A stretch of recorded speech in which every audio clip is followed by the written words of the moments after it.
মেসির দেশে মোদি। প্রায় 57 বছর পরে কোনো দ্বিপাক্ষিক সফরে ভারতের প্রধানমন্ত্রী গেলেন মারাদোনা মেসির দেশ আর্জেন্টিনায়। প্রধানমন্ত্রী হিসেবে এটি মোদির দ্বিতীয় আর্জেন্টিনা সফর। এর আগে 2018 সালে G20 শীর্ষ সম্মেলনের জন্য আর্জেন্টিনা গিয়েছিলেন তিনি, যদিও সেটা ভারত আর্জেন্টিনা দ্বিপাক্ষিক সম্পর্কের কোনো সফর ছিল না। এজেইজা আন্তর্জাতিক বিমানবন্দরে পৌঁছানোর পরে প্রধানমন্ত্রী নরেন্দ্র মোদীকে আর্জেন্টিনার ঐতিহ্যবাহী রীতিতে স্বাগত জানানো হয়, দেওয়া হয় গার্ড অফ অনার।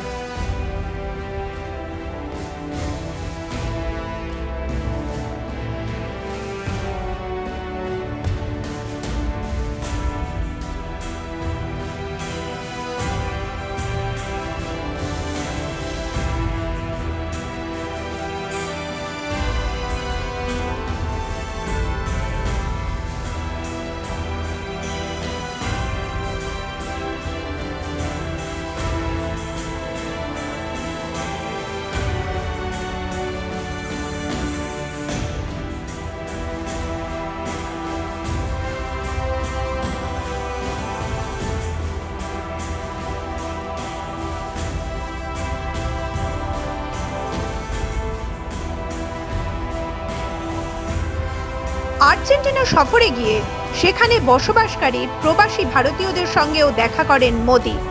প্রবাসী ভারতীয়দের সবচেয়ে বড় রাষ্ট্রদূত বলে সম্বোধন করেন প্রধানমন্ত্রী। তারাও ভারত মাতার জয়ধ্বনি দেয়। প্রবাসীদের মধ্যে এমনিতেই মোদির জনপ্রিয়তা তুঙ্গে। বুয়েনোস আয়ার্সে দেখা গেল 400 কিলোমিটার পথ অতিক্রম করে মোদির সঙ্গে দেখা করতে এসেছেন এক যুবক।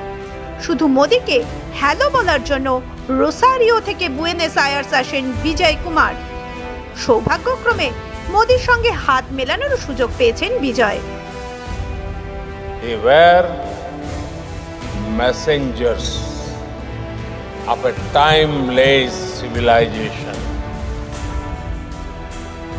Their contributions have benefited this country culturally, economically, and spiritually. Just look at the impact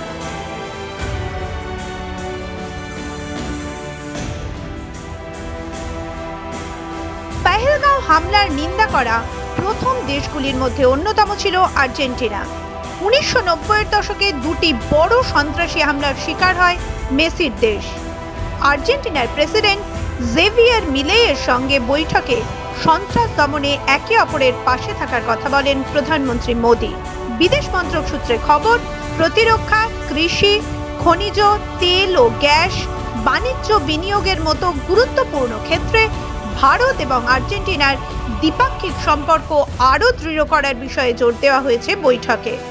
এছাড়া ক্রিকেট, ফুটবল সহ কৃষি, মহাকাশ, বাঘসিংহ সংরক্ষণ, বাণিজ্য, সামরিক সহযোগিতা, খনিজ পদার্থ, জ্বালানির বিষয়েও কথা হয় প্রধানমন্ত্রী নরেন্দ্র মোদী এবং জেভিয়ার মিলেইয়ের। মহাকাশ খাতে স্যাটেলাইট উন্নয়ন, উৎক্ষেপণ, পরিষেবা নিয়ে আলোচনা হয়েছে মিলেই এবং মোদির মধ্যে। মিলেইকে মোদি জানান, আর্জেন্টিনার হেলিকপ্টার বহরের রক্ষণাবেক্ষণে সাহায্য করতে পারে ভারত। আর্জেন্টিনাকে এর জন্য প্ল্যাটফর্ম অফার করেছে মোদি। ভারতে চলা ড্রোন দিদি প্রকল্পের বিষয়েও মিলেইকে বলেন তিনি। কিভাবে ভারতের মহিলারা ড্রোন ব্যবহার করে কৃষি খাতে এগিয়ে যাচ্ছেন তা মিলেইকে বোঝান প্রধানমন্ত্রী। এদিকে ভারতের ইউপিআই সার্ভিস নিয়েও দুজনের মধ্যে কথা হয়।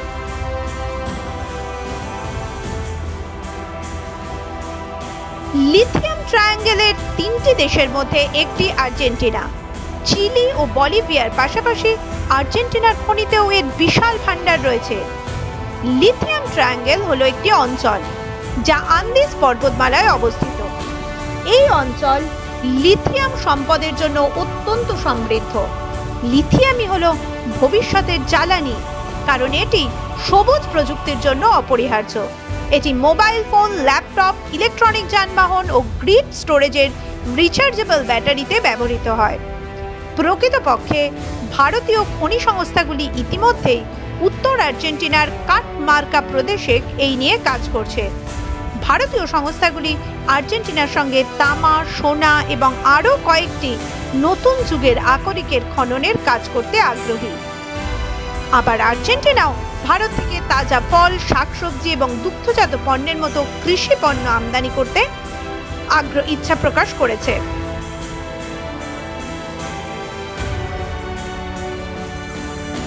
গত কয়েক বছরে বিশ্বের বিভিন্ন প্রান্তে বাজছে যুদ্ধের ডঙ্কা। সেই সময় ভারত উপলব্ধি করেছে যে জ্বালানি সরবরাহের ক্ষেত্রে সবচেয়ে ভালো বিকল্প হলো একাধিক পথ খোলা রাখা। এটি দেশের অর্থনৈতিক স্থিতিশীলতার জন্য অত্যন্ত গুরুত্বপূর্ণ। এই দৃষ্টিভঙ্গি নিয়েই মোদী সরকার এমন দেশগুলির সঙ্গে বাণিজ্য সম্পর্ক স্থাপনে আগ্রহী যারা ভারতের সম্ভাব্য জ্বালানির অংশীদার হতে পারে। সেই লক্ষ্যেই আর্জেন্টিনার সঙ্গে ভারতের সম্পর্ক স্থাপন। তাতেই 100% সফল প্রধানমন্ত্রী নরেন্দ্র মোদী। মাধ্যম ব্যুরো রিপোর্ট।